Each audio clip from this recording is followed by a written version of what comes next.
Swayam Prabha. Digital India. Educated India.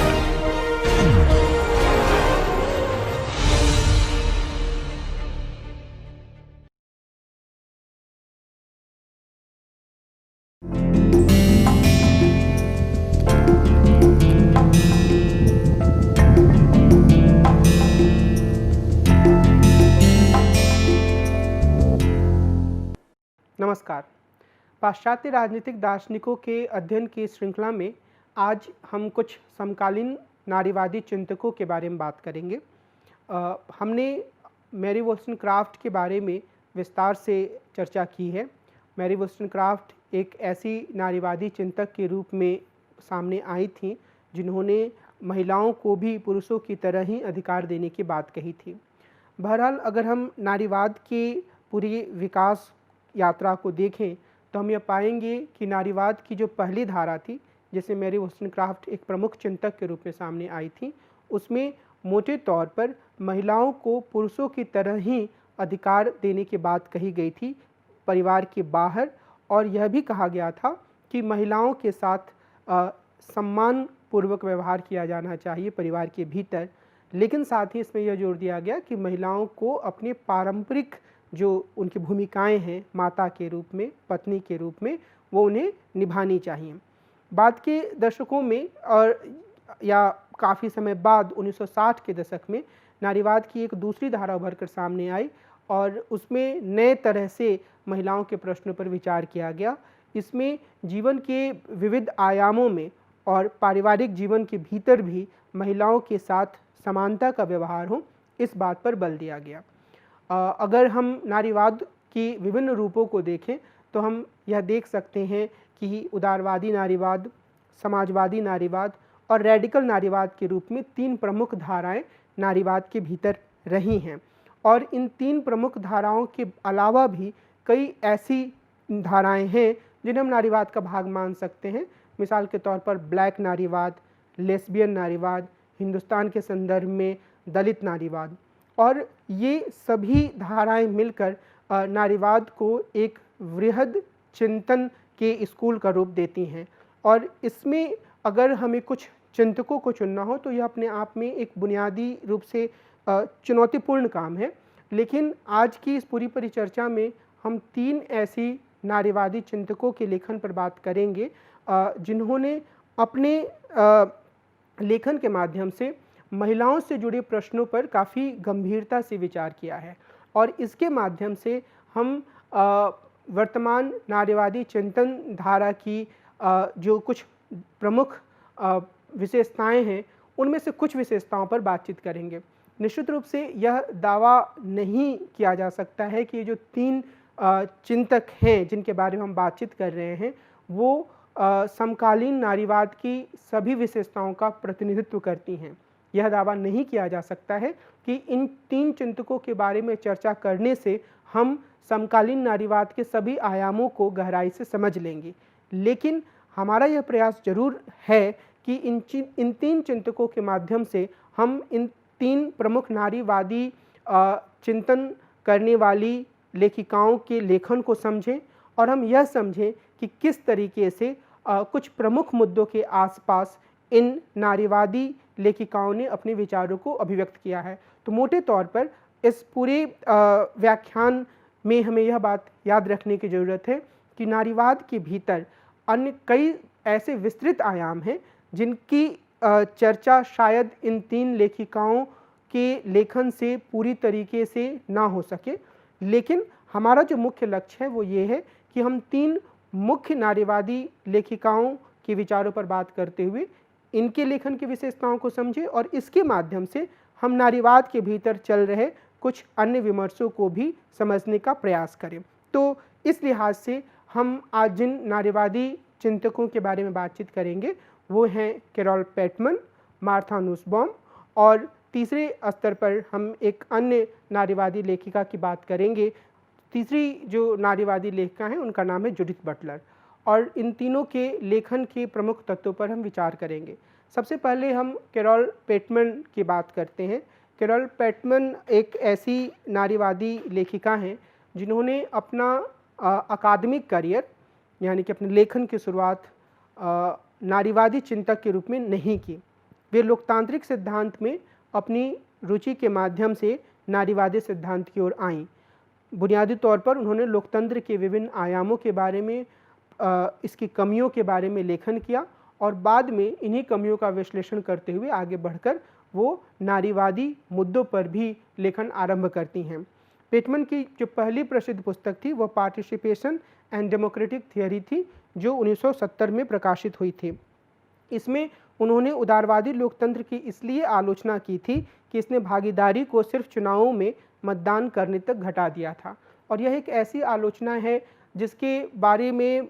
सिर्फ पेटमन नहीं बल्कि अन्य कई सिद्धांतकारों ने अपना ध्यान दिलाया। सीबी मैकफर्सन उनमें से एक हैं और इसमें मोटे तौर पर यह तर्क दिया गया कि जो लोकतंत्र है वह सिर्फ मतदान नहीं है। एक निश्चित अवधि के बाद लोग जाकर अगर मतदान देते हैं तो उसे हम वास्तविक अर्थों में लोकतंत्र नहीं मान सकते हैं। पेटमन भी इसी तर्क को बहुत ही मजबूती से प्रस्तुत करती हैं और वो इस आलोचना को सामने रखते हुए इस बात पर जोर देती हैं कि एक आर्थिक लोकतंत्र स्थापित करने की कोशिश की जानी चाहिए, जिसमें सिर्फ औपचारिक राजनीतिक संस्थाएं ही नहीं बल्कि कार्यस्थल भी लोकतांत्रिक तरीके से संगठित हों। कार्यस्थल में जिस तरीके के निर्णय लिए जाते हैं या वहाँ पर लोगों को जिस तरीके से नियंत्रित करने का प्रयास किया जाता है, उन सब चीज़ों को बदलने की ज़रूरत है, ऐसा पेटमन ने कहा। और उनका यह कहना था कि लोगों के कुछ बुनियादी अधिकारों को सुनिश्चित करते हुए उन्हें भी कार्यस्थल के निर्णय निर्माण में सम्मिलित किया जाना चाहिए। अपनी पुस्तक the problem of political obligation में, जो कि 1979 में प्रकाशित हुई थी, उन्होंने सामाजिक समझौता परंपरा में उदारवादी लोकतंत्र के सिद्धांत की उत्पत्ति का विश्लेषण किया और इसके हिसाब से उन्होंने उदारवादी लोकतंत्र की समीक्षा की। इसमें राजनीतिक दायित्व के लिए सहमति के विचार का उपयोग किया जाता है समझौता सिद्धांत के भीतर। अब समझौता सिद्धांत में जो राजनीतिक दायित्व का प्रश्न है और उसके लिए यह कहा जाता है कि चूंकि लोगों ने खुद अपनी सहमति से संप्रभु का निर्माण किया है, इसलिए उन्हें संप्रभु के आदेशों को मानना चाहिए, यानी कि यह उनका राजनीतिक दायित्व है कि वह संप्रभु के आदेशों का पालन करें। तो जो राजनीतिक दायित्व का मसला है उसके विश्लेषण को वो समझौता सिद्धांत में जिस रूप में वो सामने आया है उस रूप में उस पर विचार करती हैं और उसकी सीमाओं की ओर हमारा ध्यान दिलाती हैं। पेटमन यह मानती हैं कि उदारवादी लोकतंत्रों और सामाजिक समझौता परंपरा में राजनीतिक दायित्व का सिद्धांत सहमति से ज़्यादा राजनीतिक आज्ञा पालन पर निर्भर है। यानी कि अगर व्यक्ति वहाँ पर संप्रभु के आदेशों का पालन कर रहे हैं तो वे संप्रभु के आदेशों का पालन इस आधार पर नहीं कर रहे हैं कि उन्होंने इसके लिए सहमति दी थी, बल्कि पेटमन के अनुसार इसका एक बड़ा कारण आज्ञा पालन के रूप में है, ओबीडियंस के रूप में है। अगर व्यक्ति को अपने अस्तित्व को या अपने जीवन को, अपने अस्तित्व को कायम रखना है और अपने जीवन को बेहतर तरीके से संचालित करना है तो उसके पास और कोई विकल्प नहीं है बजाय इसके कि वह राज्य के आदेशों का पालन करे। तो यह सहमति से ज़्यादा एक आज्ञा पालन की स्थिति है और उन्होंने विवाह और रोजगार को भी सहमति के बजाय आज्ञा पालन के रूप में ही देखा। यानी कि अगर कोई व्यक्ति रोजगार में की तरफ जाता है, वह कहीं रोजगार करता है, तो वहाँ उसके द्वारा किया जाने वाला कार्य उसकी स्वाभाविक सहमति का परिणाम नहीं होता है, बल्कि उस पूरी व्यवस्था में जिस तरीके से आदेश उसके पास आते हैं उसका उसे अनुपालन करना होता है। विवाह को भी उन्होंने इसी रूप में देखा। हालांकि शुरुआती स्तर पर उन्होंने इस पुस्तक में इसकी विस्तार से चर्चा नहीं की, पर उन्होंने इस ओर इशारा किया कि विवाह भी एक सहमति से बनी हुई संस्था नहीं है, बल्कि इसमें जो ओबीडियंस या आज्ञा पालन का तत्व है वो महत्वपूर्ण है। और इस तत्व में जो पुरुष होता है, जो पति होता है, जो हस्बैंड होता है, वह आदेश देने की भूमिका में है और जो पत्नी होती है वह आज्ञा पालन करने या उस आदेश को मानने की भूमिका में है। और ये इस तरीके से उनका मानना है कि ये जो पूरी संस्था है वह एक असमान संबंध पर आधारित हो जाती है। तो सहमति सिर्फ दिखावे की होती है, चाहे वो राजनीतिक सत्ता का निर्माण हो उदारवादी लोकतंत्रों के भीतर, चाहे वह विवाह की संस्था हो या चाहे वह रोजगार की पूरी व्यवस्था हो। और इस लिहाज से उन्होंने जो विवाह के संदर्भ में विचार व्यक्त किया, उस पर उन्होंने आगे और गहराई से विचार किया, और यही वो टर्निंग पॉइंट मान सकते हैं जहाँ पर वो लोकतांत्रिक व्यवहार के सैद्धांतिकरण से कुछ कदम आगे बढ़ती हैं और नारीवादी विचार की ओर जाती हैं। 1985 में उन्होंने अपनी पुस्तक, जिसकी चर्चा अभी हमने की है, the problem of political obligation का एक आफ्टर वर्ड लिखा, यानी कि इतने वर्षों के दौरान इस पुस्तक के तर्कों के बारे में अगर उनके दिमाग में कुछ नई बातें आई तो उसके संदर्भ में उन्होंने कुछ शब्द लिखे, और उन्होंने इस बात पर बल दिया कि उदारवादी सिद्धांत सिर्फ नागरिकों द्वारा राज्य की आज्ञा पालन पर ही बल नहीं देता है, बल्कि यह महिलाओं द्वारा पुरुषों की आज्ञा पालन पर भी बल देता है। तो जो एक इशारा उन्होंने अपनी पुस्तक में कुछ हद तक किया था 1979 के उसके संस्करण में, उसका अब वो ज़्यादा परिष्कृत रूप से इस लेकर सामने आती हैं कि उदारवादी सिद्धांत में असल में महिलाओं द्वारा पुरुषों की आज्ञा को मानने, उसका पालन करने पर ज़्यादा जोर दिया जाता है। और बाद में उन्होंने इन्हीं बिंदुओं पर ज़्यादा व्यवस्थित रूप से चिंतन किया,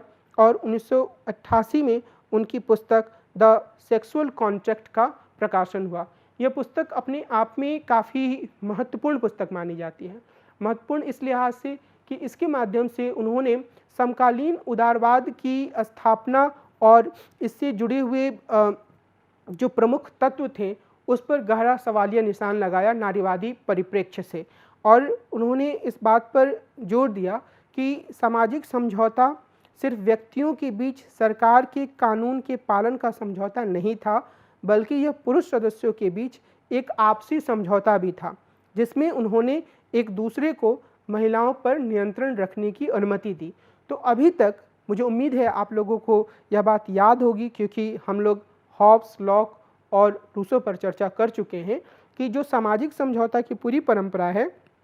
उसमें यह माना जाता है कि सामाजिक समझौता की परंपरा में एक प्राकृतिक अवस्था थी। प्राकृतिक अवस्था में लोगों की खास तरह की प्रकृति थी, और लोगों की या व्यक्तियों की यह खास तरह की प्रकृति हॉब्स, लॉक और रूसो के लेखन में अलग अलग रूप में सामने आती है।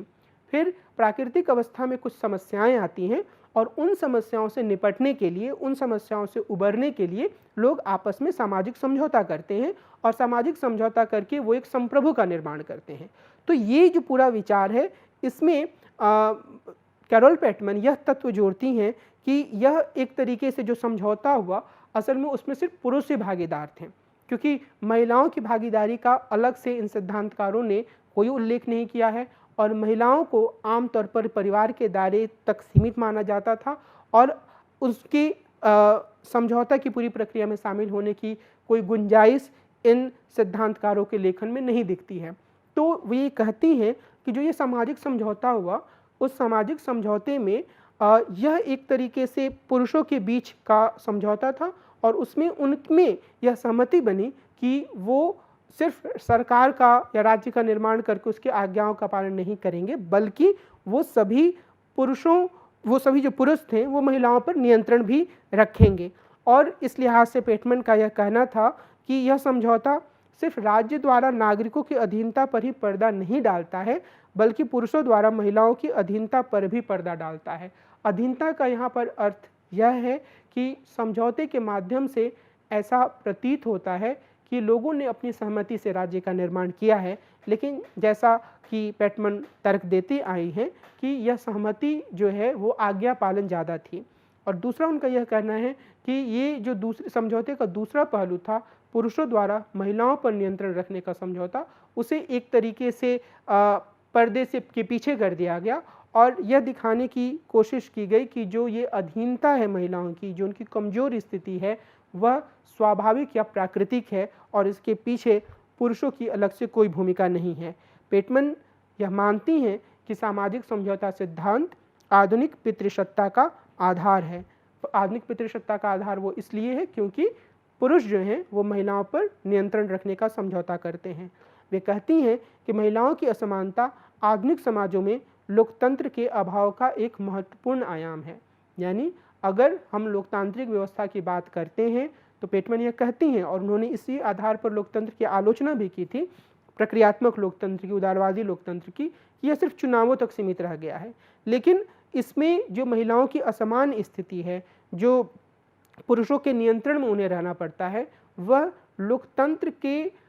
कमतर होने का, उसके अप्रभावी होने का, उसके असमान होने का एक बड़ा उदाहरण है। पेटमन अपने विश्लेषण को आगे बढ़ाती हैं और इस बात पर जोर देती हैं कि ऐतिहासिक रूप से विवाहित महिलाओं को उनके पतियों की संपत्ति माना जाता रहा है, इसीलिए अधिकांश समाजों में वैवाहिक बलात्कार की अवधारणा ही नहीं रही है। और इस लिहाज से ये काफ़ी महत्वपूर्ण आलोचना है, क्योंकि अगर हम आज के संदर्भ में भी देखें तो हिंदुस्तान में मैरिटल रेप या वैवाहिक बलात्कार की कोई अवधारणा नहीं है और इसके पीछे परिवार या फिर विवाह की संस्था की पवित्रता की दुहाई कई बार दी जाती है। लेकिन अगर हम पेटमैन के तर्कों को माने तो ये कहती हैं कि ऐसी स्थिति अधिकांश समाजों में रही है और इस स्थिति के पीछे जो बुनियादी कारण रहा है वह यह रहा है कि पुरुषों को यह अधिकार मिला हुआ है कि वो महिलाओं पर अपना नियंत्रण रखें और विवाह की संस्था के अंतर्गत महिलाएं पुरुषों की संपत्ति मात्र रही हैं। और वे यह भी कहती हैं कि पश्चिमी राजनीतिक दर्शन में महिलाएं सामाजिक समझौते का हिस्सा नहीं रही हैं, लेकिन फिर भी विवाह को एक समझौते या कॉन्ट्रैक्ट के रूप में प्रस्तुत किया जाता है, क्योंकि यह वैधता देने का एक आधार है। यानी कि जब यह कहा जाता है कि यह विवाह एक समझौता है समान लोगों के बीच में, जैसा कि हिगेल कहते हैं, तो वो इसे एक वैधता देता है। लेकिन कांट जैसे कुछ चिंतकों को छोड़ दिया जाए जिन्होंने कहा था कि विवाह और कुछ नहीं है सिवाय इसके कि दो लोग अपने शरीर का उपयोग करने की सहमति प्रदान करते हैं, तो आमतौर पर विवाह को एक ऐसी संस्था के रूप में प्रस्तुत किया गया है जिसके बारे में ज़्यादा विवाद नहीं है, बल्कि यह परिवार के निर्माण की तरह है। लेकिन पेटमैन का यह कहना है कि असल में ये एक पवित्रता का जो ढांचा तैयार किया गया है वह सही नहीं है। यह एक असमान संस्था है जिसमें महिलाओं की स्थिति कमतर है, जिसमें पुरुष जो होते हैं वो आज्ञा देते हैं और महिलाएं उनकी आज्ञा का पालन करती हैं। पेटमैन ने प्रोस्टिट्यूशन या हिंदी में इसके लिए जिस आमतौर पर जो शब्द इस्तेमाल किया जाता है वेश्यावृत्ति, उसके संदर्भ में भी विचार किया और उन्होंने इसके लिए सेक्स वर्क शब्द का प्रयोग करने पर ऐतराज़ जताया। उनका मानना है कि आम मजदूरों की तरह इस काम में भी जो वेश्यावृत्ति या फिर करने वाली जो महिला होती है, प्रोस्टिट्यूशन करने वाली जो महिला होती है, वह अपने ग्राहक या रोजगारदाता के नियंत्रण में आ जाती है। तो इस लिहाज से वो ये मानती हैं कि जो मजदूरों की नियति है वही नियति जो प्रोस्टिट्यूशन करने वाली महिलाएं हैं उनकी भी है, और इस हिसाब से वो ये कहती हैं कि उनकी एजेंसी की जो बात कही जाती है सेक्स वर्क की अवधारणा के द्वारा, यानी कि वो खुद ये फैसला करती हैं को ये काम करना चाहती हैं, असल में वह विश्लेषण सही नहीं है, क्योंकि वो ये काम करते हुए एक आम मजदूर की तरह ही अपने ग्राहक या रोजगारदाता के नियंत्रण में चली जाती हैं। जो पेटमैन का नारीवाद है वह हमें समाज को संगठित करने का एक वैकल्पिक संस्करण देता है। वे यह मानती हैं कि लोगों की बुनियादी आय सुनिश्चित करते हुए ज़्यादा लोकतंत्रीकरण ही बेहतर समाज की दिशा में आगे बढ़ने का रास्ता है, जिसमें महिलाओं को भी समान अधिकार प्राप्त होगा। यह काफ़ी महत्वपूर्ण विचार है, क्योंकि कैरोल पेटमैन आम श्रमिक या मजदूर और महिलाओं की स्थिति या नियति को एक साथ जोड़ती हैं और वो यह बोलती हैं कि इन दोनों की स्थिति को बेहतर बनाने के लिए यह आवश्यक है कि लोकतंत्रीकरण की दिशा में और ज़्यादा आगे बढ़ा जाए और हर किसी के लिए एक बुनियादी आय सुनिश्चित की जाए। अगर बुनियादी आय सुनिश्चित की जाएगी तो हर व्यक्ति अपनी स्थिति के बारे में खुद फैसला ले पाएगा और वह किसी दूसरी एजेंसी के नियंत्रण में या किसी दूसरे व्यक्ति के नियंत्रण में नहीं रहेगा। इस लिहाज से कैरोल पेटमैन के सिद्धांत को हम काफ़ी हद तक एक प्रगतिशील सिद्धांत के रूप में देख सकते हैं। हालांकि अगर हम नारीवादी परिप्रेक्ष्य से ही देखें तो इनकी कई तरह की सीमाएं सामने आ जाती हैं, जिसमें कि ये विवाह की संस्था को प्रश्नांकित तो करती हैं, लेकिन काफ़ी गहरे स्तर पर जिस तरीके का विश्लेषण रेडिकल मार्क्सवादी करती हैं, रेडिकल नारीवादी करती हैं, उस सीमा तक ये विश्लेषण को नहीं ले जा पाती हैं। और इन्होंने लोकतंत्र के भीतर बहुत सारी संभावनाओं को देखने की कोशिश की है और सिर्फ उसके आर्थिक आयाम पर ध्यान दिया है, पर पितृसत्ता से जुड़े हुए जो दूसरे कई तरह के आयाम होते हैं उसके बारे में इनका कोई गहरा विश्लेषण नहीं रहा है। तो इस लिहाज से इनके लेखन की कुछ कमियों को भी रेखांकित किया जाता है, लेकिन वास्तविकता यही है कि इन्होंने काफ़ी हद तक जो उदारवादी लोकतंत्र और उदारवादी सैद्धांतिकरण था उसकी सीमाओं को प्रश्नांकित किया और उसे और ज़्यादा बेहतर बनाने की दिशा में कुछ महत्वपूर्ण सुझाव सामने रखे अपने लेखन के माध्यम से। जो दूसरी नारीवादी चिंतक हैं वो मार्था नुसबॉम हैं और मार्था नुसबॉम एक महत्वपूर्ण राजनीतिक चिंतक हैं कैरोल पेटमन की तरह ही। दोनों में कुछ समानताएं भी हैं। जो सबसे बड़ी समानता है वह यह है कि कैरोल पेटमन की तरह ही मार्था नुसबॉम ने भी अपना अकादमिक करियर नारीवादी के रूप में आरंभ नहीं किया था। आरंभिक दौर में उन्होंने क्लासिकल ग्रीक दर्शन में अनुसंधान किया और बहुत से लेख लिखे और कई पुस्तकें प्रकाशित की। इस दौर में प्रकाशित उनकी कुछ प्रमुख पुस्तकें इस प्रकार रही हैं। The fragility of goodness, luck and ethics in Greek tragedy and philosophy, ये 1986 में प्रकाशित हुई थी। The therapy of desire, theory and practice in Hellenistic ethics, जो 1994 में प्रकाशित हुई थी। ग्रीक राजनीतिक दर्शन पर प्रकाशित इनकी पुस्तकें भी काफ़ी चर्चित रही हैं और एक सिद्धांतकार के रूप में जो कि पश्चिमी ग्रीक राजनीतिक दर्शन में विशेषज्ञता रखती हैं, इनका काफ़ी सम्मान रहा है। नुसबॉम ने अपने दार्शनिक काम के कारण भी महिलाओं के अधिकारों पर विचार करना आरंभ किया, लेकिन जब वे संयुक्त राष्ट्र द्वारा हेलसिंकी में स्थापित world institute for development economics research से जुड़ी तो उन्होंने महिलाओं से संबंधित प्रश्नों पर ज़्यादा व्यवस्थित रूप से काम करना आरंभ कर दिया। उन्होंने यह तर्क दिया कि महिलाओं के अधिकारों को हासिल करने का सबसे अच्छा रास्ता यह है कि अरस्तुवादी विशेषताओं के साथ रॉल्सवादी उदारवाद को मजबूत बनाया जाए। आगे बढ़ने से पहले मैं सिर्फ इस बात पर आपका ध्यान दिलाना चाहूँगा कि रॉल्सवादी उदारवाद का जो मुख्य तत्व है वह यह है कि लोगों के पास कुछ बुनियादी स्वतंत्रताएं होनी चाहिए, लेकिन इसके साथ ही जो सामाजिक व्यवस्था है वह इस तरह से संगठित हो जिससे कि जो समाज का हीनतम स्थिति वाला तबका है उसे लाभ हो। और दूसरे स्तर पर अगर हम अरस्तुवादी विशेषताओं की बात करें तो जो मुख्य आकर्षक अरस्तुवादी विशेषताएं मानी जाती हैं वो ये हैं कि व्यक्ति सक्रिय रूप से शासन व्यवस्था के कार्यों में अपनी भागीदारी सुनिश्चित करे, बजाय इसके अब अगर हम परिवार के बारे में और महिलाओं के बारे में विशेष रूप से अरस्तु के विचारों को जानें तो सचमुच वो आकर्षक नहीं है बल्कि त्यागने योग्य हैं, क्योंकि वो महिलाओं को पुरुषों से हीनतर मानते हैं, परिवार तक सीमित करते हैं। तो नुसबॉम जिस चीज़ को आकर्षक मानती हैं अरस्तु के लेखन में वो इसी बात से जुड़ी हुई है कि किस तरीके से व्यक्ति आपस में संवाद करते हुए किसी समस्या के समाधान तक पहुंचने का प्रयास करते हैं। तो इस तरीके से जो उदारवाद में उन्होंने संशोधन सुझाए और स्त्रियों के अधिकारों को ज़्यादा बेहतर तरीके से हासिल करने का जो तरीका बताया वो कई सारी पुस्तकों में सामने आई, जिसमें कुछ प्रमुख पुस्तकें इस प्रकार हैं। सेक्स एंड सोशल जस्टिस, यह 1999 में प्रकाशित हुई थी। Women and human development, the capabilities approach, यह 2000 में प्रकाशित हुई थी। The frontiers of justice, disability, nationality, species membership, यह पुस्तक 2006 में प्रकाशित हुई थी। अब जिस नारीवादी उदारवाद की बात नुसबॉम कर रही हैं उसमें इस बात पर जोर दिया जाता है कि महिलाओं को भी व्यक्ति के रूप में देखा जाना चाहिए जिनकी अपनी इच्छाएं होती हैं और महिलाओं को ज़्यादा व्यक्तिवाद की आवश्यकता है। इसका अर्थ क्या है? महिलाओं को ज़्यादा व्यक्तिवाद की आवश्यकता है, इसका अर्थ यह है कि जो महिलाएं होती हैं वह अधिकांश समाजों में और विशेष रूप से अगर हम भारत जैसे तीसरी दुनिया के समाजों की बात करें तो वहाँ पर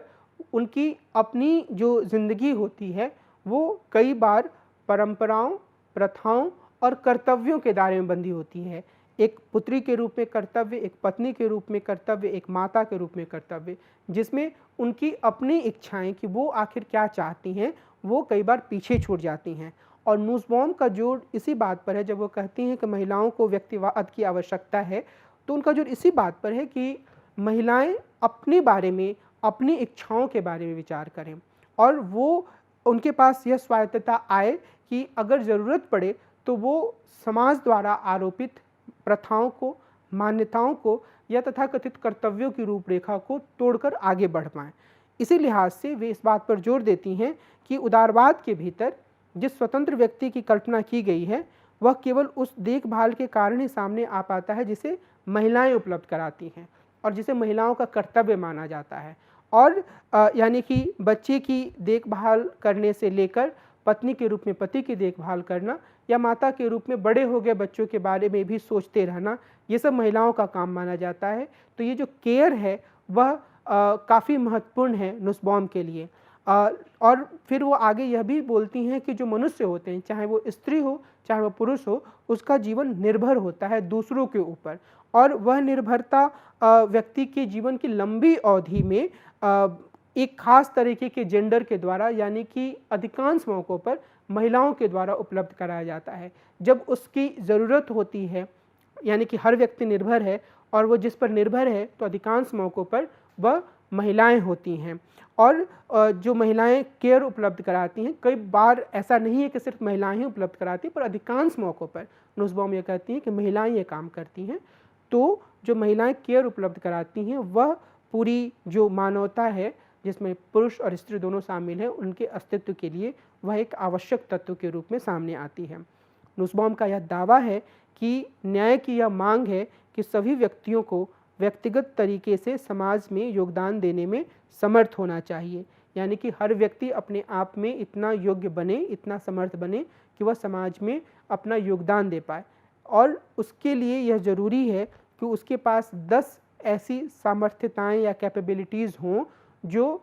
जिसको वह हासिल करे और फिर वह समाज के बारे में कुछ करने योग्य बने। अब ये जो 10 कैपेबिलिटीज़ हैं, उसके बारे में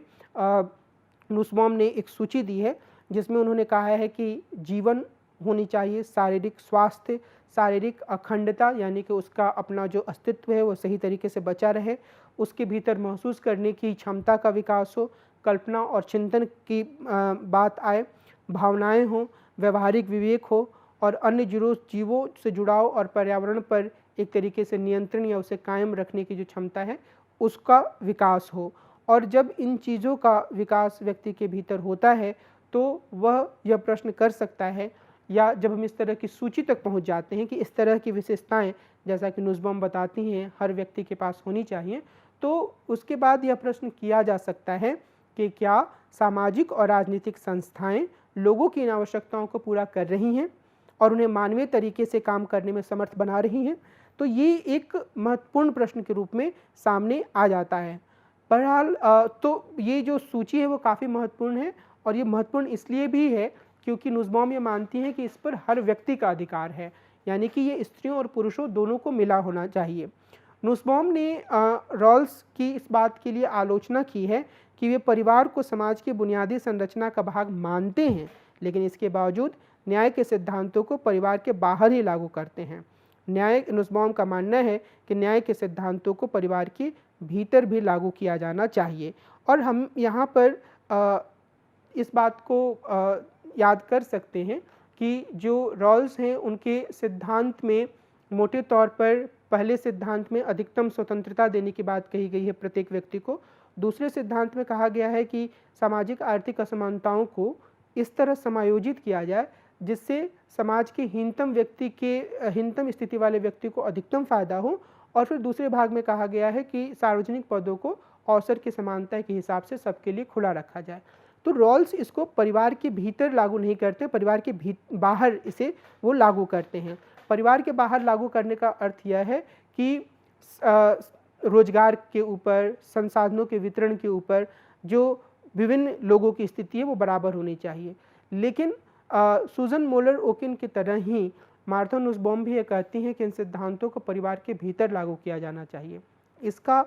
प्रभाव यह होगा कि अगर हम सिद्धांत 1 का अनुसरण करें तो परिवार के सभी सदस्यों को समान स्वतंत्रता मिलेगी। सिद्धांत 2 के अनुसार जो हीनतम स्थिति का व्यक्ति है उसे सबसे ज़्यादा लाभ होगा अगर परिवार में संसाधनों के वितरण में कोई असमानता होती है तो, और तीसरे स्तर पर हर किसी को अवसर की समानता मिलेगी। तो ओकिन की तरह ही नुसबॉम यह मानती हैं कि अगर रॉल्स के सिद्धांत को परिवार के भीतर लागू किया जाए, जो कि खुद रॉल्स नहीं करते हैं, लेकिन अगर ऐसा किया जाए तो इसके क्रांतिकारी प्रभाव हो सकते हैं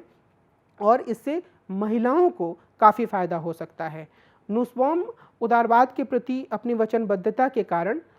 सेक्स वर्क, पोर्नोग्राफी और बोलने की आज़ादी के बारे में व्यक्ति की स्वतंत्रता को सबसे ज़्यादा तरजीह देती हैं। ये तीनों ही ऐसे विषय रहे, खासतौर पे सेक्स वर्क और पोर्नोग्राफी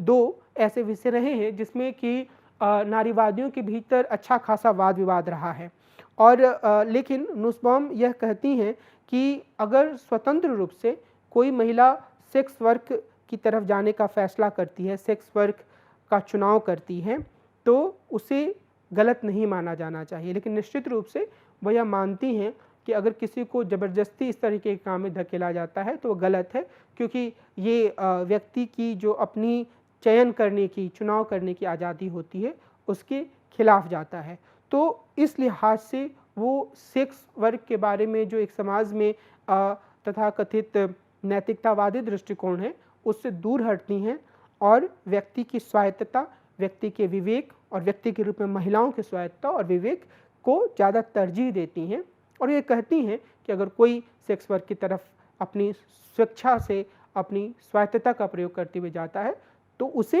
ऐसा करने की इजाज़त होनी चाहिए।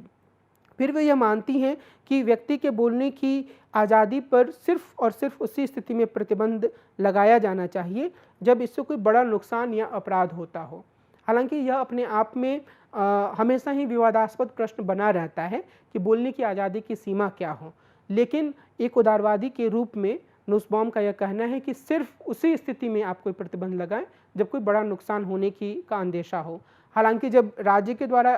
प्रतिबंध लगाया जाना होता है तो राज्य यह कह सकता है कि बोलने की आज़ादी के किसी बहुत ही सरल घटना में भी वह यह दावा कर सकता है कि इससे सार्वजनिक शांति को खतरा है। तो मैं सिर्फ ये बोलना चाह रहा हूँ कि उदारवादी के रूप में नुसबॉम हर किसी के बोलने की आज़ादी का समर्थन करती हैं, चाहे महिला हो चाहे पुरुष हो, और वे कहती हैं कि इस पर सिर्फ एक ही स्थिति में प्रतिबंध लगाया जाना चाहिए, वो है कि कोई बहुत बड़ा नुकसान होने वाला हो या अपराध होने वाला हो। और उसके बाद ये बात एक विचार के रूप में हमारे सामने है। मैं सिर्फ यह कहना चाह रहा हूँ कि इसके बाद भी बोलने की आज़ादी के से जुड़ा जो वाद विवाद है वह एक अंतहीन वाद विवाद के रूप में हमारे सामने रहता है, क्योंकि जो लोग सत्ता में बैठे रहते हैं वो अक्सर यह दावा करते हुए ही बोलने की आज़ादी पर प्रतिबंध लगाते हैं कि इससे समाज की शांति को खतरा है। तो हमें अक्सर ऐसे मसलों पर केस के हिसाब से देखना होता है, हर मामले पर अलग तरीके से विचार करना होता है। लेकिन नुसबॉम जो है वो बोलने की आज़ादी हर व्यक्ति को देने के पक्ष में है। पोर्नोग्राफी के संदर्भ में वो यह कहती हैं कि पोर्नोग्राफी में महिलाओं को एक वस्तु या ऑब्जेक्ट के रूप में दिखाया जाता है, जो कि एक तरीके से महिलाओं का गलत चित्रण है, और इससे इस बात की भी संभावना है कि महिलाओं के प्रति गलत विचार समाज में फैले। लेकिन इन सब पहलुओं को स्वीकार करने के बावजूद वे आखिरकार कानून के द्वारा इसका नियमन करने का यानी कि इस पर नियंत्रण करने का, इस पर रोक लगाने का समर्थन नहीं करती हैं। कुल मिलाकर हम यह कह सकते हैं कि जो बहुत ही कॉन्टेस्टेड इशू या विवादित मुद्दे माने जाते हैं, उनमें एक उदारवादी के रूप में मार्था नुसबॉम प्रगतिशील दृष्टिकोण को अपनाती हैं, और वो ये कहती हैं कि व्यक्ति ही वह आखिरी सत्ता होनी चाहिए जो यह तय करे, और व्यक्ति के रूप में महिला यह तय करे कि उसे सेक्स वर्क की तरफ जाना है या नहीं जाना है, उसे पोर्नोग्राफी में काम को देखना है या पोर्नोग्राफी के अंतर्गत होने वाले कामों में हिस्सेदारी करनी है या नहीं करनी है। तो वो व्यक्ति की स्वायत्तता को ज़्यादा महत्व देती हैं, और बोलने की आज़ादी के संदर्भ में भी उनका यही मानना है। नुसबॉम उत्तर आधुनिकतावादी दृष्टिकोणों को भी नकारती हैं। उत्तर आधुनिकतावादी दृष्टिकोणों का तात्पर्य यह है कि मोटे तौर पर हम यह कह सकते हैं कि उत्तर आधुनिकतावाद के भीतर मेटा नैरेटिव्स को प्रश्नांकित किया जाता है, और यह कहा जाता है कि जो स्थानीय समझ है वह भी अपने आप में उतनी ही प्रामाणिक है जितना कि मेटा नैरेटिव। मेटा नैरेटिव का मतलब क्या हुआ कि एक पूर्ण वर्णन जो प्रस्तुत किया जाता है, जिसमें आरंभ से लेके अंत तक हर एक चीज़ के बारे में हमें बताया जाता है, एक ऐसी सोच जो आधुनिकता के साथ हमारे सामने आई। लेकिन आम तौर पर जो पोस्ट मॉडर्निस्ट हैं वो इस पे सवाल खड़ा करते हैं, और उनका यह कहना है कि जो मेटा नैरेटिव्स होते हैं वह भी किसी समूह के द्वारा तैयार किए जाते हैं, और इनके माध्यम से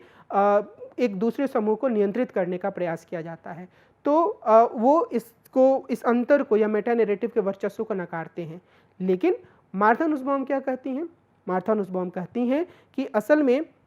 ये जो एक पूरा उत्तर आधुनिकतावादी दृष्टिकोण है, वो कई बार स्थानीय स्तर की परंपराओं में मौजूद गलत बातों को वैधता देने के लिए उपयोग में लाया जाता है या लाया जा सकता है। और इसी लिहाज से वो यह कहती हैं कि कुछ सार्वभौमिक मूल्य ऐसे होते हैं जो कि लागू किए जाने चाहिए और इनके माध्यम से परंपराओं पर सवाल खड़ा किया जाना चाहिए। और इसी लिहाज से वो इस बात पर बल देती हैं कि जो मिसाल के तौर पर दहेज की प्रथा है या ऐसी कई प्रथाएं हैं जो स्थानीय स्तर पर कई समाजों में मौजूद हैं, तो अगर हम इन्हें किसी मूल्य के अंतर्गत जो कि तथाकथित सार्वभौमिक मूल्य है, इन पर सवाल खड़ा करते हैं, तो वो अपने आप में गलत नहीं है। तो इस लिहाज से अगर हम इस बात की ओर ध्यान दें कि एक उदारवादी नारीवादी के रूप में वो जिस तरीके से अपनी बातों को रखती हैं, क्या वे बातें बहुत सारी समाजवादी नारीवादियों या रेडिकल नारीवादियों के लिए आकर्षक हैं? तो हम यह कह सकते हैं कि शायद ऐसा नहीं है, क्योंकि समाजवादी नारीवादी यह मानती हैं कि जो पूंजीवादी व्यवस्था है उसे भी प्रश्नांकित करने की ज़रूरत है और उसको प्रश्नांकित किए बगैर हम महिलाओं की समस्याओं के बुनियादी रूपों को नहीं समझ सकते हैं। रेडिकल नारीवादी यह मानती हैं कि सिर्फ उदारवादी नियमों को परिवार के भीतर लागू करने से काम नहीं चलेगा, जैसा कि मार्था नुसबाउम कई सारे उपाय सुझाती हैं, कैपेबिलिटीज़ की बात करती हैं, रॉल्सवादी सिद्धांत को परिवार के भीतर लागू करने की बात करती हैं। तो जो रेडिकल नारीवादी वो कहेंगे कि ये अपने आप में पर्याप्त नहीं है, बल्कि जो पितृसत्ता है उसके हर आयाम को प्रश्नांकित करने की ज़रूरत है। तो इस लिहाज से हम यह कह सकते हैं कि जो नुसबाउम का लेखन है, जो उदारवाद के भीतर सामने आता है, उसे समाजवादी नारीवादी और रेडिकल नारीवादी काफ़ी हद तक प्रश्नांकित करेंगी। लेकिन फिर भी हमें यह स्वीकार करना चाहिए कि वे सामर्थ्यता या कैपेबिलिटी बढ़ाने की बात करती हैं और इस रूपरेखा में जो वो विचार रखती हैं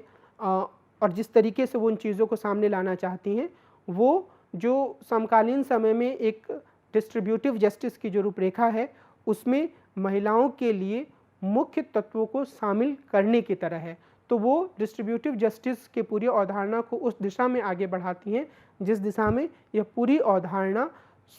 महिलाओं को भी एक व्यक्ति के रूप में अधिकार दे सके और महिलाओं की भलाई के लिए भी इसका प्रयोग किया जा सके। तो इस लिहाज से मार्था नुसबाउम एक बहुत ही महत्वपूर्ण सिद्धांतकार मानी जा सकती हैं समकालीन नारीवाद के संदर्भ में। हम जिस तीसरी नारीवादी चिंतक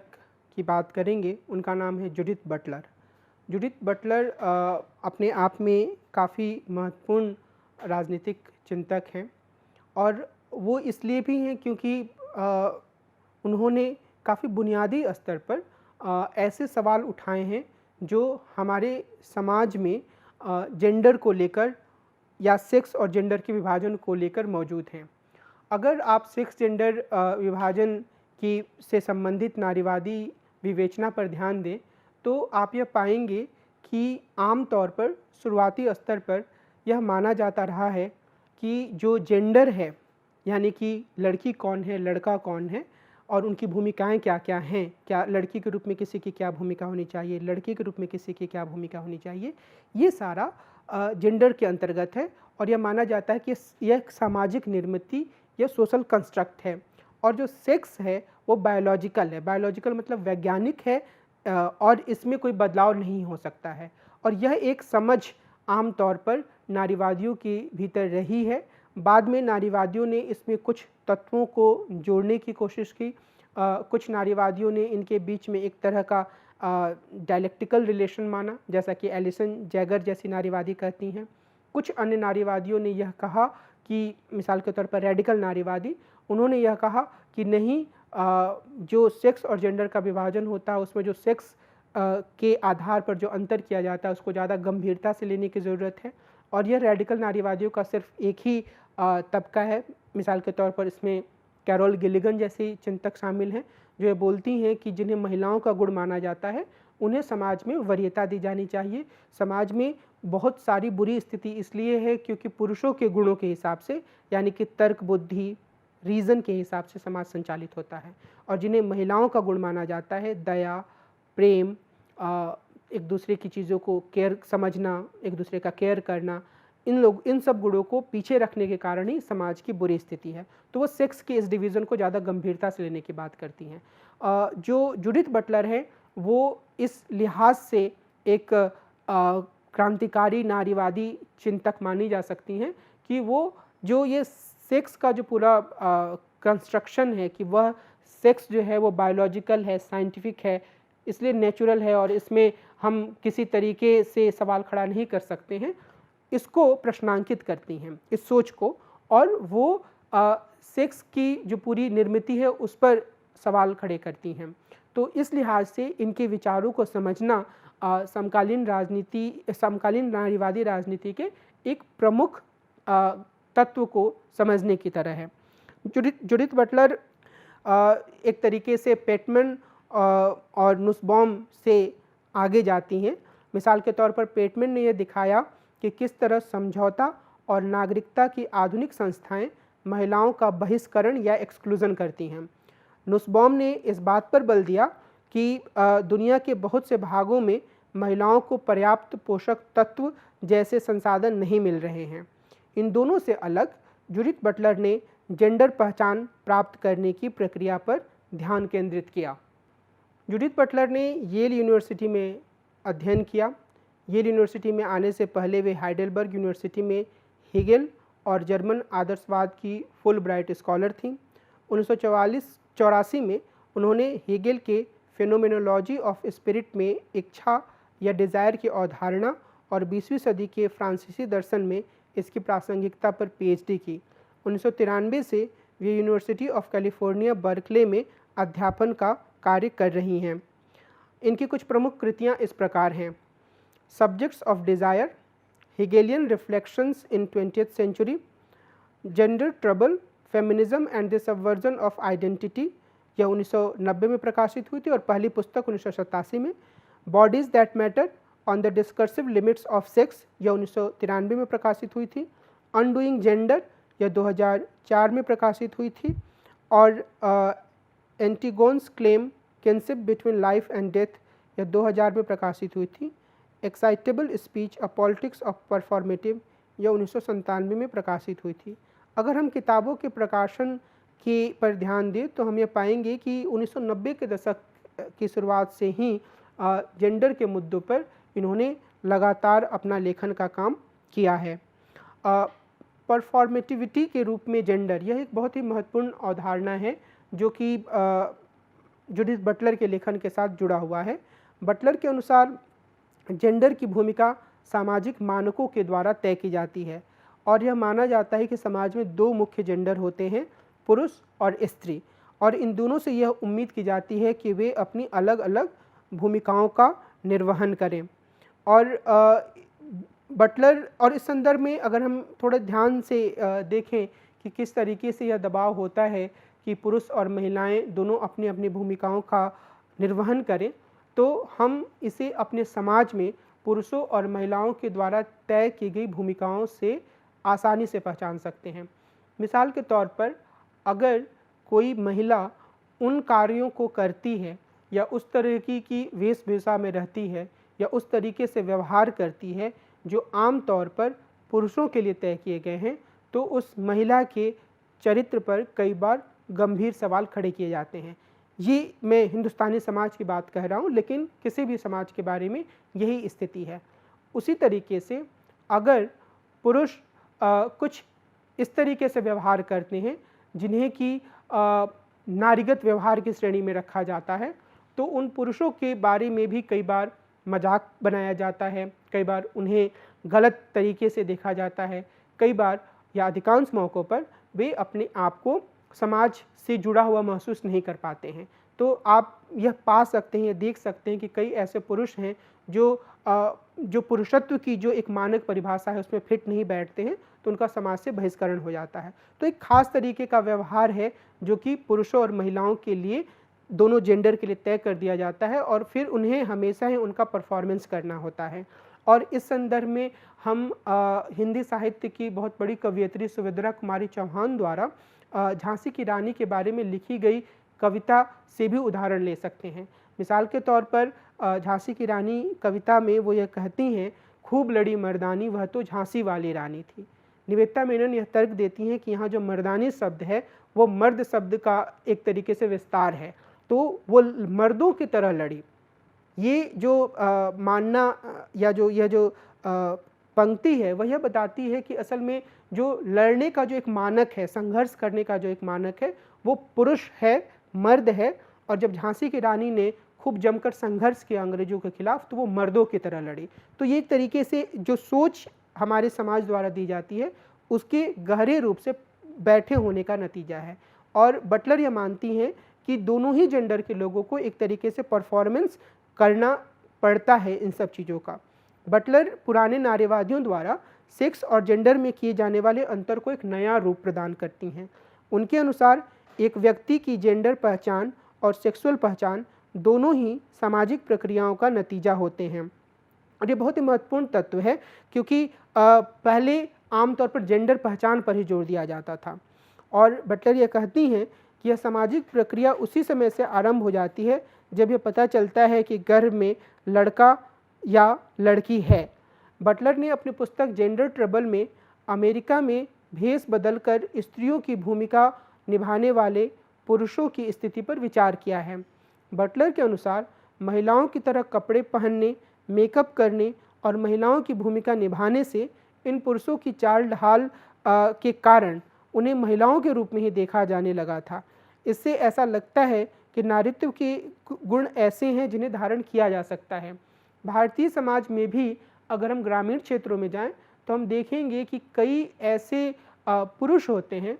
जो अपने किशोर वय में, जब वो पूरी तरीके से युवा नहीं हुए रहते हैं या युवावस्था की दहलीज पर होते हैं या युवा हो चुके होते हैं, वो लोग कई बार शादी विवाह में या कई अन्य खुशी के मौक़ों पर स्त्रियों का वेशभूषा पहनकर उनकी तरह नृत्य करते हैं। और कई बार इस तरीके के पुरुषों को भी या पुरुषों के भीतर भी नारीगत गुण या नारियों की तरह का चाल ढाल, उनकी तरह बात करना, उनकी तरह व्यवहार करना, इस तरीके के गुण आने लगते हैं। और बटलर ने अमेरिका के संदर्भ में उदाहरण देते हुए यह कहा है कि इस तरीके की चीज़ों से ऐसा लगता है कि नारीत्व के जो गुण माने जाते हैं वो ऐसे गुण हैं जिन्हें धारण किया जा सकता है। यानी कि अगर बार बार कोई परफॉर्मेंस करे, बार बार उन्हीं चीज़ों को अपनाए, तो वो प्राकृतिक चीज़ तो है नहीं बटलर के अनुसार, जो कि हमेशा के लिए लड़कियों से ही जुड़े हुए हैं। तो अगर कोई बार बार लड़की के रोज़ रोज़ लड़की के कपड़े पहनता है, रोज़ रोज़ उसी तरह की भूमिकाएं करता है, तो यह स्थिति हो सकती है कि वह काफ़ी हद तक एक समय में उसे लड़की के रूप में ही देखा जाने लगे या उसका चाल ढाल, उसके हाव भाव में वो सारे गुण आ जाएं। लेकिन बटलर यह भी मानती हैं कि जेंडर एक ऐसी पहचान नहीं है जिसे हर व्यक्ति जागरूक रूप से हर रोज़ धारण कर सकता है या बदल सकता है। यानी कि अगर आज मैं पुरुष के रूप में अपनी बातों को रख रहा हूँ, तो कल से मैं एकदम से ऐसा व्यवहार करना शुरू नहीं कर सकता हूँ जैसे कोई स्त्री करती है। लेकिन अगर मैं बार बार परफॉर्मेंस करूँ, लंबे समय तक करूँ, तो बटलर मानती हैं कि यह संभव है कि मेरे अंदर कुछ ऐसे गुण आ जाएं जिन्हें आम तौर पर स्त्रियों का या महिलाओं का या लड़कियों का गुण माना जाता है। बटलर कहती हैं कि हम कई जेंडर मानकों से खुद को जोड़ना शुरू कर देते हैं अगर हम बार बार परफॉर्मेंस करते हैं तो, लेकिन पूरी तरह से किसी जेंडर पहचान को अपनाने के लिए यह आवश्यकता है कि इस भूमिका की आवश्यकताओं को लगातार दोहराया जाए। तो ये जो दोहराव है, जो परफॉर्मेंस है, उसे वो काफ़ी महत्वपूर्ण मानती हैं। और इसके द्वारा, इस परफॉर्मेंस के द्वारा ही वो, उनका यह कहना है कि असल में ये परफॉर्मेंस इस चीज़ को दिखाता है कि जो जेंडर का पूरा डिवीज़न है वह बनावटी है और वह सिर्फ समाज के द्वारा तय किया गया है। और यहीं पर उन्होंने एक अन्य अवधारणा भी सामने रखी जिसे हेट्रोसेक्सुअल मैट्रिक्स के नाम से जाना जाता है। बटलर यह हेट्रोसेक्सुअल मैट्रिक्स की इस अवधारणा में यह कहती हैं कि संस्थाओं, व्यवहारों और विमर्शों द्वारा एक ऐसा घेरा या ग्रिड बनाया जाता है जिसे हम हेट्रोसेक्सुअल ग्रिड कह सकते हैं। इस ग्रिड से चीज़ों को देखने पर ऐसा लगता है कि यह एक प्राकृतिक तथ्य है कि सभी मनुष्यों के पास दो सेक्सुअल पहचानों के अलावा कोई एक पहचान नहीं होती, में से कोई एक पहचान होती है और इसके अलावा कोई पहचान नहीं होती है। तो इसमें इसे भी एक प्राकृतिक तथ्य माना जाता है कि लोगों में विपरीत लिंग के लोगों के प्रति आकर्षण होता है। लेकिन बटलर का मानना है कि यह सब एक सामाजिक निर्मिति है और जो लोग इसके अनुरूप नहीं होते हैं उन्हें बहिष्करण और हिंसा का सामना करना पड़ता है। और हम इस चीज़ को अपने समाज में काफ़ी आसानी से देख सकते हैं कि किस तरीके से उन लोगों को समाज में बहिष्करण का सामना करना पड़ता है जो इस हेटेरोसेक्सुअल ग्रिड के पार्ट या इस हेटेरोसेक्सुअल ग्रिड का हिस्सा नहीं है। और इस समाज में आज के दौर में भी कोई लड़का खुलकर यह नहीं कह सकता है कि वह लड़के के प्रति आकर्षित है, अगर हम हिंदुस्तान के अपने समाज की बात करें, और कोई महिला यह नहीं कह सकती है कि महिला के प्रति या लड़की के प्रति आकर्षित है। क्यों? क्योंकि ये एक भरोसा, ये एक विश्वास बना हुआ है कि जो हेटेरोसेक्सुअल ग्रिड है वह अपने आप में सार्वभौमिक सत्य है। और हेटेरोसेक्सुअल ग्रिड का अर्थ क्या है? ये अर्थ यह है कि पुरुष और स्त्री दो तरीके के लिंग हैं, दो तरीके के सेक्स हैं, और जो पुरुष होता है वह स्त्रियों की तरफ आकर्षित होता है सेक्सुअल संबंधों के संदर्भ में, और जो स्त्री होती है वो पुरुषों की ओर आकर्षित होती है। इसके अलावा अगर कोई और चीज़ है तो वो बहुत ही बेतुकी सी या अप्राकृतिक सी चीज़ है। इस तरह की सोच समाज में बनी हुई है। लेकिन बटलर यह भी कहती हैं कि असल में यह जो पूरा जेंडर की जो पूरी पहचान है वह एक निर्मिति है। अगर वो निर्मिति नहीं होती और ये चीज़ें प्राकृतिक होती तो प्रकृति से चीज़ें जैसे मिलती हैं लोग उसे उसी तरीके से स्वीकार करते हैं। लेकिन अमेरिका जैसे देशों में भी जब लोगों को यह एहसास होता है कि उनकी संतान लड़का या लड़की में से कोई एक नहीं है, तो प्रकृति ने उसे जिस रूप में दिया है वो उसे ऐसे स्वीकार नहीं करते हैं, बल्कि वो उसके जेंडर को बदलवाने की कोशिश करते हैं। और वो चाहते हैं कि जो सेक्स है वो लड़का या लड़की में से कोई एक हो जाए। तो इसमें भी एक सोशल या सामाजिक निर्मिति की बहुत ही महत्वपूर्ण भूमिका होती है, ऐसे बटलर कहती हैं। और निश्चित रूप से हम इसको अपने यहाँ के व्यवहारों में भी देख सकते हैं। बटलर वैज्ञानिक आधार पर यह भी बताने की कोशिश करती हैं कि जो विभेदीकरण होता है पुरुषों और महिलाओं का क्रोमोसोम के आधार पर, वो बहुत एक छोटा हिस्सा है। इसके अलावा अगर बहुत सारे हार्मोन्स की हम बात करें तो वो हार्मोन्स पुरुषों और स्त्रियों में कुछ हद तक अलग अलग होते हैं, लेकिन कई बार कुछ लड़कियों में ऐसे हार्मोन्स पाए जा सकते हैं जो असल में लड़कों के लिए माने जाते हैं, और कुछ लड़कों में ऐसे हार्मोन्स पाए जाते हैं जो लड़कियों के लिए माने जाते हैं। तो उनका यह कहना है कि जो सेक्स है वह भी एक कंस्ट्रक्शन के रूप में है, और इसी संदर्भ में वो एक जो क्वेयर राजनीति है उसकी बातों को या उसके बारे में अपने सिद्धांतों को सामने रखती हैं। एक क्वेयर या क्वेयर सिद्धांतकार के रूप में उन्होंने हेटेरोसेक्सुअल ग्रिड की आलोचना की, और क्वेयर राजनीति का यहाँ पर तात्पर्य यह है कि जिसे हम कई बार थर्ड जेंडर कहते हैं, जो पुरुष और स्त्री नहीं होते हैं, उनसे जुड़ी हुई राजनीति। लेकिन जब बटलर ने इसके बारे में बात की तो उन्होंने यह कहा कि जो सेक्सुअल पहचान होती है वह तरल या फ्लूइड होती है, यानी कि एक ही पुरुष के भीतर हेटेरोसेक्सुअल और होमोसेक्सुअल दोनों तरह की प्रवृत्तियां हो सकती हैं, एक ही स्त्री के भीतर भी इस तरह की प्रवृत्तियां हो सकती हैं। तो इसे दो भागों में बांटना या इसका इस तरीके से एक डायकोटमी के रूप में इसको प्रेजेंट करना, प्रस्तुत करना कि ये एक बिल्कुल ही पुरुष का पहचान है और स्त्री की पहचान है, वह सही नहीं है। और बटलर ने इस बात पर जोर दिया कि पहचान की दावेदारी कभी भी राजनीति का लक्ष्य नहीं हो सकती है, क्योंकि जब पहचान की राजनीति कानून का भाग बन जाती है और ये बहुत ही सख्त संरचना बन जाती है तो इसमें किसी चीज़ का दावा करने या किसी शिकायत का समाधान पाने की संभावना सीमित हो जाती है। एक क्वेयर सिद्धांतकार के रूप में बटलर होमोसेक्सुअल पहचान को वर्तमान विश्व की संरचनाओं में सम्मिलित करने की मांग नहीं करती है, बल्कि वे खुद पहचान को क्वेयर या संकर बनाना चाहती हैं। इसका मतलब यह है कि बटलर का जो मुख्य जोर है वो इस बात पर है कि हम एक सख्त पहचान पर की बात ना करें, बल्कि हमें माने कि बहुत तरह की पहचानों के साथ एक व्यक्ति निर्मित होता है। और सेक्सुअल स्तर पर वो इस बात को स्थापित करना चाहती हैं कि ज़रूरत इस बात की नहीं है कि मैं माने कि क्वेयर जो हैं वो एक थर्ड जेंडर के रूप में हैं और उनकी पहचान को मान्यता दी जाए, बल्कि ज़रूरत इस बात को है कि जो पहचान है एक पुरुष की या स्त्री की, उसे ही हम एक तरीके के मिश्रित या संकर पहचान के रूप में देखें, जहाँ पर पुरुष और स्त्री दोनों के भीतर हेटेरोसेक्सुअल और होमोसेक्सुअल दोनों तरह की प्रवृत्तियाँ मौजूद होती हैं। अगर हम इन तीनों राजनीति दार्शनिकों जो कि जिन्होंने नारीवादी परिप्रेक्ष्य से कुछ राजनीतिक दर्शन में योगदान दिया, इनके विचारों को देखें तो हम यह कह सकते हैं कि तीनों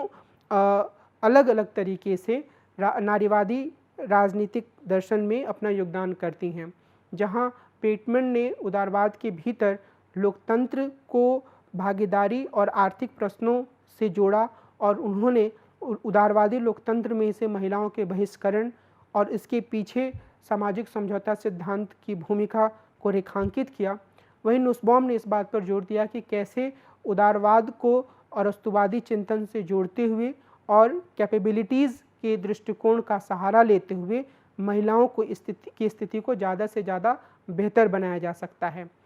अगर हम इससे आगे बढ़ते हुए जूडिथ बटलर के पास आते हैं तो हम ये देखते हैं कि जूडिथ बटलर समाज में गहरे स्तर पर महिलाओं को लेकर मौजूद सोच या चिंतन को हैं। वे इस बात पर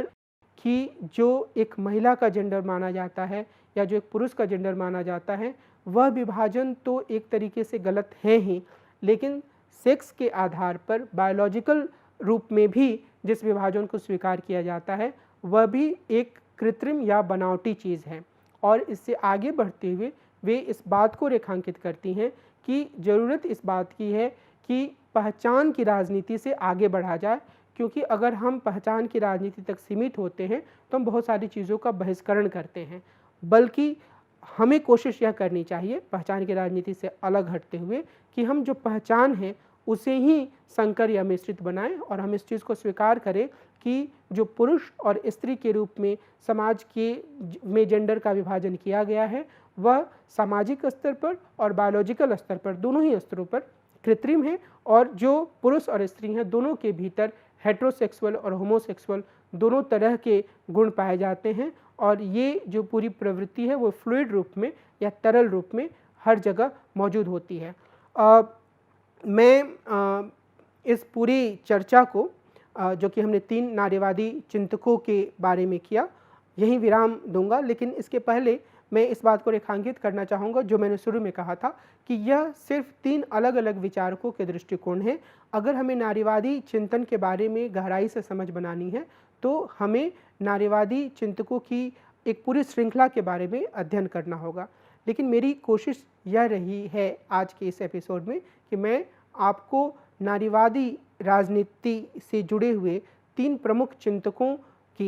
प्रमुख नारीवादी चिंतकों के विचारों से परिचित कराऊं, और मुझे ये उम्मीद है कि इनके विचारों से परिचित होने के बाद आप इस बात का कुछ हद तक अंदाज़ा लगा पाएंगे कि समकालीन नारीवाद के भीतर किस तरह अलग अलग तरह से विभिन्न मुद्दों पर विचार किया जा रहा है और किस तरह ये राजनीति दर्शन में एक अनुपम या अद्वितीय किस्म का योगदान दे रही हैं। और निश्चित रूप से हम और ज़्यादा गहरी समझ इसके बारे में तभी बना सकते हैं जब हम अन्य